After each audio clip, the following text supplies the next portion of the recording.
भी सिंगुलर है, पीछे एस लगा हुआ है। चलिए अब ये कॉन्सेप्ट करवा दें आपको, हैव हैड। देखो अगर आपको इस कॉन्सेप्ट को समझना है ना, तो बेसिकली आपको प्रेजेंट टेंस, इंडेफिनिट टेंस और परफेक्ट टेंस के बीच का फर्क समझना होगा। अभी तक जो भी दिमाग में उसको एक बार निकाल दो, जो 3 मिनट में समझाने वाला उसको समझो।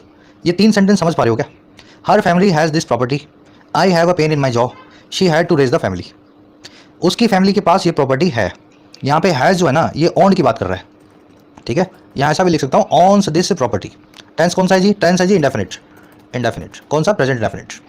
आई have a pain in my jaw, यहाँ पे भी हैव का मतलब है किसी चीज़ को पजेस करना। मेरे पास एक पेन है, मेरी जॉ में, मेरे जबड़े में हो रहा है दर्द।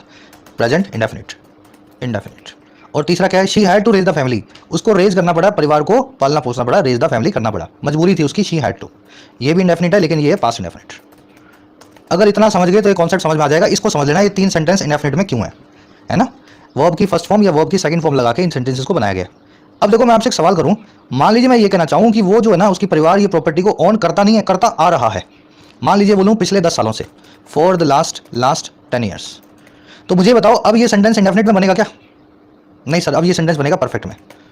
परफेक्ट और परफेक्ट कंटिन्यूस दोनों में बन सकता है, लेकिन हैज वर्ब जो है एक स्टेटिव वर्ब है। स्टेटिव वर्ब कभी भी परफेक्ट कंटिन्यूस में नहीं जाती। मैं थोड़ा टेक्निकल जा रहा हूं, लेकिन मैं ये कहना चाह रहा हूं कि उसका परिवार ऑन करता आ रहा है इस प्रॉपर्टी को लास्ट 10 सालों से, तो ये काम कंटिन्यूस टेंस या इंडेफिनिट टेंस में ना होकर परफेक्ट टेंस में होगा।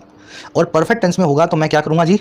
मैं इस हैज से पहले एक हैज और लगा दूंगा, ठीक है। और फिर इस हैज को बदल दूंगा V3 में। भाई her family has, her family has, अब मैं लिख दूंगा हर फैमिली हैज, इसकी V3 होगी हैड। ये सिर्फ वही है जो ऑन लिखने वाला था। यहाँ पे ऑन भी लिख देता तो भी मीनिंग वही होता। समझ पा रहे हो नहीं समझ पा रहे हो?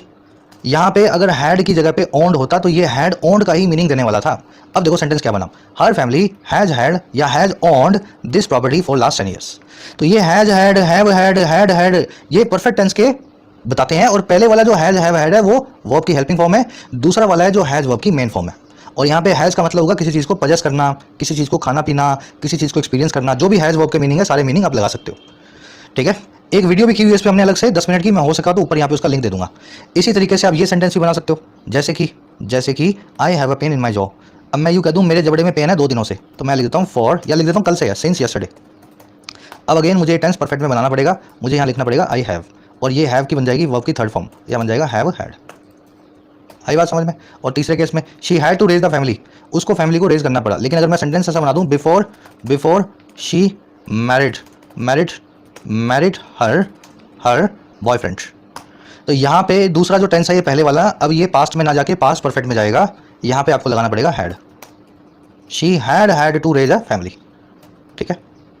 चलो बस यही कॉन्सेप्ट है। इंडेफिनिट का जब परफेक्ट बनाया जाता है प्रेजेंट या पास्ट में, तो अब हैज हैड, हैव हैड या हैड का इस्तेमाल करते हैं, जहाँ पे ये होती है मेन वर्ब, ये होती है हेल्पिंग वर्ब, ये होती है मेन वर्ब और ये होती है पहले वाली हेल्पिंग वर्ब। तीनों ही केस में हैड ही होगा, क्योंकि हैज हैव हैड अपने बाद V3 ही लेते हैं। हैज हैव हैज ऐसा कभी भी लिखा हुआ नहीं मिलेगा। चलो एक वीडियो है ऊपर यहाँ डाल देते हैं, 10 मिनट की है, इस पूरे कॉन्सेप्ट को और डिटेल में करवाया गया है। बढ़े आगे, यहाँ पे